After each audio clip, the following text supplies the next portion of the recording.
केंद्र सरकार ने दिल्ली की मुख्यमंत्री रेखा गुप्ता की सीआरपीएफ जेड कैटेगरी सिक्योरिटी हटा ली है।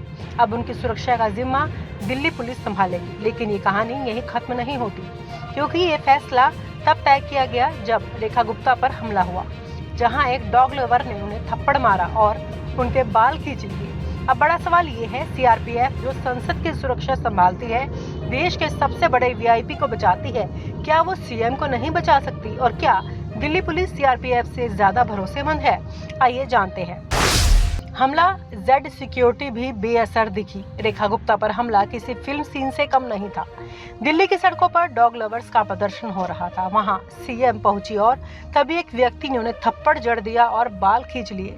सोचिए, जेड सिक्योरिटी के बीच ये हमला हुआ। अब ये सवाल खड़ा होता है, क्या हमारी सिक्योरिटी सिर्फ दिखाने के लिए है या फिर सीआरपीएफ का सिस्टम फेल हो गया? सीआरपीएफ देश की रीढ़ और संसद की सुरक्षा। दोस्तों, सीआरपीएफ सिर्फ कोई आर्म फोर्स नहीं है, ये वो फोर्स है जो संसद की सुरक्षा करती है। अगर आपको संसद में जाना है तो आपको सीआरपीएफ के कई लेयर पार करने होते हैं। ये फोर्स नक्सल क्षेत्रों से लेकर जम्मू कश्मीर तक हर जगह तैनात रहती है। ये वीआईपी सिक्योरिटी का भी बड़ा हिस्सा है। सोचिए, जो फोर्स प्रधानमंत्री की रैली में सुरक्षा देती है, वो सीएम को सुरक्षित नहीं कर पाई। ऐसा क्यों हुआ? क्या दिल्ली पुलिस सीआरपीएफ से ज्यादा भरोसेमंद है? केंद्र सरकार का कहना है कि दिल्ली पुलिस अब ज्यादा भरोसेमंद है, लेकिन क्या वाकई ऐसा है? सीआरपीएफ जो देश भर में कानून व्यवस्था बनाए रखने का काम करती है, जो संसद की सुरक्षा का सबसे अहम हिस्सा है, उससे ज्यादा भरोसा दिल्ली पुलिस पर क्यों? ये सवाल सिर्फ सिक्योरिटी का नहीं, ये राजनीति का भी है। व्यंग का तड़का, सिक्योरिटी पॉलिटिक्स। दोस्तों, अब ये मत सोचना कि ये सिर्फ सिक्योरिटी का मामला है, ये मामला पॉलिटिक्स का भी है। सीआरपीएफ को हटाना सिर्फ एक सिक्योरिटी चेंज नहीं, ये मैसेज है दिल्ली के सीएम को बताने का मैसेज है कि अब आपकी सुरक्षा हमारी मर्जी पर है। सोचिए, जिस फोर्स को आप संसद में भी नहीं देख सकते बिना परमिशन के, उसे अब सीएम की सिक्योरिटी से हटा दिया गया और उनकी जगह दिल्ली पुलिस, जो खुद कभी ट्रैफिक के जाम में फंस जाती है, उस पर भरोसा ज्यादा कर लिया गया। वाह, क्या बात है। सीआरपीएफ का महत्व और जनता का गुस्सा। जनता पूछ रही है, अगर सीआरपीएफ इतनी बड़ी फोर्स है कि संसद, राष्ट्रपति भवन, प्रधानमंत्री की रैली, वीआईपी सिक्योरिटी सब संभालती है, तो फिर उसे क्यों हटाया गया? क्या ये सिर्फ सीएम को कमजोर दिखाने की कोशिश है या फिर केंद्र को सीआरपीएफ की क्षमता पर भरोसा नहीं रहा? और अगर भरोसा नहीं रहा तो संसद की सुरक्षा कौन देखेगा? क्या अब वहाँ भी अब दिल्ली पुलिस तैनात होगी? सोचिए, ये सवाल छोटे नहीं है। सीआरपीएफ की उपलब्धियां और बड़ा सवाल। अब जरा सीआरपीएफ की बात करते हैं, क्योंकि कहानी यही और दिलचस्प हो जाती है। सीआरपीएफ यानी सेंट्रल रिजर्व पुलिस फोर्स, वही बल जिसे संसद की सुरक्षा का जिम्मा दिया हुआ है। सीआरपीएफ को सिर्फ वीआईपी सुरक्षा तक सीमित मत समझिए। यह बल नक्सल विरोधी ऑपरेशन से लेकर जम्मू कश्मीर में आतंकवाद से लड़ाई तक हर जगह तैनात रहता है। कुछ बड़ी उपलब्धियां। जम्मू कश्मीर ऑपरेशन, सीआरपीएफ के कई बड़े आतंकी हमलों को नाकाम किया। पुलवामा जैसी घटनाओं के बाद भी इस बल ने अपनी ड्यूटी निभाना नहीं छोड़ा। नक्सल एरिया डोमिनेशन, छत्तीसगढ़, झारखंड जैसे इलाकों में सीआरपीएफ की मौजूदगी का मतलब है कि सरकार की पकड़ अभी भी कायम है। अंतर्राष्ट्रीय इवेंट में सुरक्षा, G20 समिट, कॉमनवेल्थ गेम और बड़े बड़े राजनीतिक सम्मेलनों में सीआरपीएफ की भूमिका अहम रही है। अब सोचिए, इतना अनुभवी बल अगर किसी दिल्ली के मुख्यमंत्री को सुरक्षा दे रहा हो तो आम बात है। लेकिन यहाँ सवाल ये नहीं कि सुरक्षा कौन दे रहा है, सवाल ये है कि क्यों हटा दी गई। क्या दिल्ली पुलिस अब सीआरपीएफ से ज्यादा सक्षम हो गई है या फिर ये एक राजनीतिक मैसेज है? सरकार का कहना है कि सीआरपीएफ को पार्लियामेंट जैसे संवेदनशील स्थलों पर रखना ज्यादा जरूरी है, और यह बात सही भी है, क्योंकि संसद में कोई भी जाए सबसे पहले सीआरपीएफ की सख्त निगरानी से गुजरना पड़ता है। लेकिन फिर व्यंग यही कहता है, अगर ये बल इतना सक्षम है तो संसद को बचा सकता है, आतंकियों को रोक सकता है, तो फिर सीएम के एक थप्पड़ से बचाने में कैसे चूक हो गई? क्या ये सवाल नहीं उठना चाहिए? दिल्ली पुलिस बनाम सीआरपीएफ, किस पर भरोसा? दिल्ली पुलिस का रोल हमेशा लोकल कानून व्यवस्था संभालने का होता है, मगर सीआरपीएफ ये तो नेशनल लेवल का बल है। ऐसे में अगर सीआरपीएफ से सुरक्षा हटाकर दिल्ली पुलिस को दे दी गई, तो क्या सरकार ये कह रही है कि अब सीआरपीएफ पर भरोसा नहीं है या फिर ये सिर्फ राजनीतिक मैनेजमेंट है? कहानी यही खत्म नहीं होती।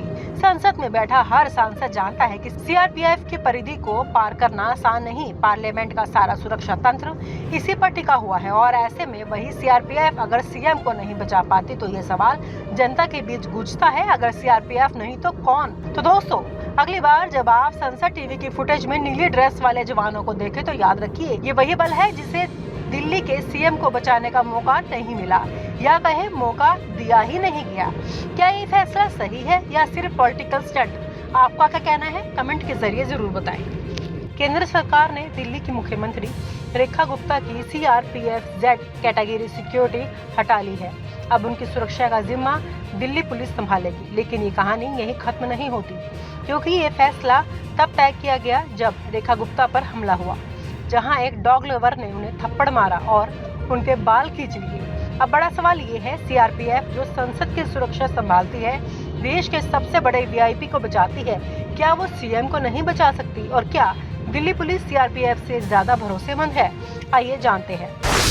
हमला Z सिक्योरिटी भी बेअसर दिखी। रेखा गुप्ता पर हमला किसी फिल्म सीन से कम नहीं था। दिल्ली की सड़कों पर डॉग लवर्स का प्रदर्शन हो रहा था। वहां सीएम पहुंची और तभी एक व्यक्ति ने उन्हें थप्पड़ जड़ दिया और बाल खींच लिए। सोचिए, Z सिक्योरिटी के बीच ये हमला हुआ। अब ये सवाल खड़ा होता है, क्या हमारी सिक्योरिटी सिर्फ दिखाने के लिए है या फिर CRPF का सिस्टम फेल हो गया? CRPF देश की रीढ़ और संसद की सुरक्षा। दोस्तों, CRPF सिर्फ कोई आर्म फोर्स नहीं है, ये वो फोर्स है जो संसद की सुरक्षा करती है। अगर आपको संसद में जाना है तो आपको CRPF के कई लेयर पार करने होते हैं। ये फोर्स नक्सल क्षेत्रों से लेकर जम्मू कश्मीर तक हर जगह तैनात रहती है। ये VIP सिक्योरिटी का भी बड़ा हिस्सा है। सोचिए, जो फोर्स प्रधानमंत्री की रैली में सुरक्षा देती है, वो सीएम को सुरक्षित नहीं कर पाई। ऐसा क्यों हुआ? क्या दिल्ली पुलिस CRPF से ज्यादा भरोसेमंद है?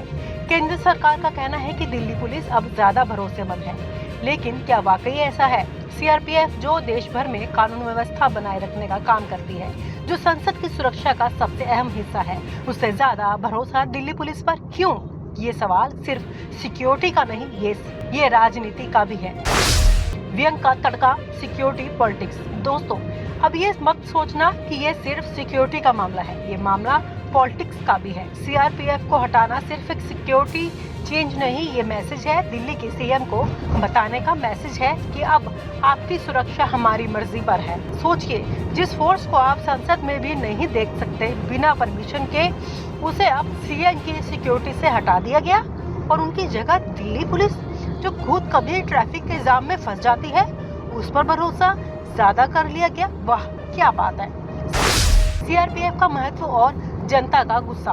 जनता पूछ रही है, अगर CRPF इतनी बड़ी फोर्स है कि संसद, राष्ट्रपति भवन, प्रधानमंत्री की रैली, VIP सिक्योरिटी सब संभालती है, तो फिर उसे क्यों हटाया गया? क्या ये सिर्फ सीएम को कमजोर दिखाने की कोशिश है या फिर केंद्र को CRPF की क्षमता पर भरोसा नहीं रहा? और अगर भरोसा नहीं रहा तो संसद की सुरक्षा कौन देखेगा? क्या वहाँ भी अब दिल्ली पुलिस तैनात होगी? सोचिए, ये सवाल छोटे नहीं है। CRPF की उपलब्धियां और बड़ा सवाल। अब जरा CRPF की बात करते हैं, क्योंकि कहानी यही और दिलचस्प हो जाती है। CRPF यानी सेंट्रल रिजर्व पुलिस फोर्स, वही बल जिसे संसद की सुरक्षा का जिम्मा दिया हुआ है। CRPF को सिर्फ VIP सुरक्षा तक सीमित मत समझिए। यह बल नक्सल विरोधी ऑपरेशन से लेकर जम्मू कश्मीर में आतंकवाद से लड़ाई तक हर जगह तैनात रहता है। कुछ बड़ी उपलब्धियां। जम्मू कश्मीर ऑपरेशन, CRPF के कई बड़े आतंकी हमलों को नाकाम किया। पुलवामा जैसी घटनाओं के बाद भी इस बल ने अपनी ड्यूटी निभाना नहीं छोड़ा। नक्सल एरिया डोमिनेशन, छत्तीसगढ़, झारखंड जैसे इलाकों में CRPF की मौजूदगी का मतलब है कि सरकार की पकड़ अभी भी कायम है। अंतर्राष्ट्रीय इवेंट में सुरक्षा, G20 समिट, कॉमनवेल्थ गेम और बड़े बड़े राजनीतिक सम्मेलनों में CRPF की भूमिका अहम रही है। अब सोचिए, इतना अनुभवी बल अगर किसी दिल्ली के मुख्यमंत्री को सुरक्षा दे रहा हो तो आम बात है, लेकिन यहाँ सवाल ये नहीं कि सुरक्षा कौन दे रहा है, सवाल ये है कि क्यों हटा दी गई। क्या दिल्ली पुलिस अब CRPF से ज्यादा सक्षम हो गई है या फिर ये एक राजनीतिक मैसेज है? सरकार का कहना है कि CRPF को पार्लियामेंट जैसे संवेदनशील स्थलों पर रखना ज्यादा जरूरी जरूरी है। और यह बात सही भी है, क्योंकि संसद में कोई भी जाए सबसे पहले सीआरपीएफ की सख्त निगरानी से गुजरना पड़ता है। लेकिन फिर व्यंग यही कहता है, अगर ये बल इतना सक्षम है तो संसद को बचा सकता है, आतंकियों को रोक सकता है, तो फिर सीएम के एक थप्पड़ से बचाने में कैसे चूक हो गई? क्या ये सवाल नहीं उठना चाहिए? दिल्ली पुलिस बनाम सीआरपीएफ, किस पर भरोसा? दिल्ली पुलिस का रोल हमेशा लोकल कानून व्यवस्था संभालने का होता है, मगर सीआरपीएफ ये तो नेशनल लेवल का बल है। ऐसे में अगर सीआरपीएफ से सुरक्षा हटाकर दिल्ली पुलिस को दे दी गई, तो क्या सरकार ये कह रही है कि अब सीआरपीएफ पर भरोसा नहीं है, या फिर ये सिर्फ राजनीतिक मैनेजमेंट है? कहानी यही खत्म नहीं होती। संसद में बैठा हर सांसद जानता है कि सीआरपीएफ की परिधि को पार करना आसान नहीं। पार्लियामेंट का सारा सुरक्षा तंत्र इसी पर टिका हुआ है, और ऐसे में वही सीआरपीएफ अगर सीएम को नहीं बचा पाती, तो ये सवाल जनता के बीच गूंजता है, अगर सीआरपीएफ नहीं तो कौन? तो दोस्तों, अगली बार जब आप संसद टीवी की फुटेज में नीली ड्रेस वाले जवानों को देखें, तो याद रखिए ये वही बल है जिसे दिल्ली के सीएम को बचाने का मौका नहीं मिला, या कहे मौका दिया ही नहीं गया। क्या ये फैसला सही है या सिर्फ पॉलिटिकल स्टंट? आपका क्या कहना है? कमेंट के जरिए जरूर बताएं। और आप हमसे जुड़े रहने के लिए सब्सक्राइब करें YouTube पर, फॉलो करें Twitter पर और लाइक करें Facebook पर। और ज्यादा जानकारी के लिए आपको टाइप करना होगा सिर्फ न्यूज नशा।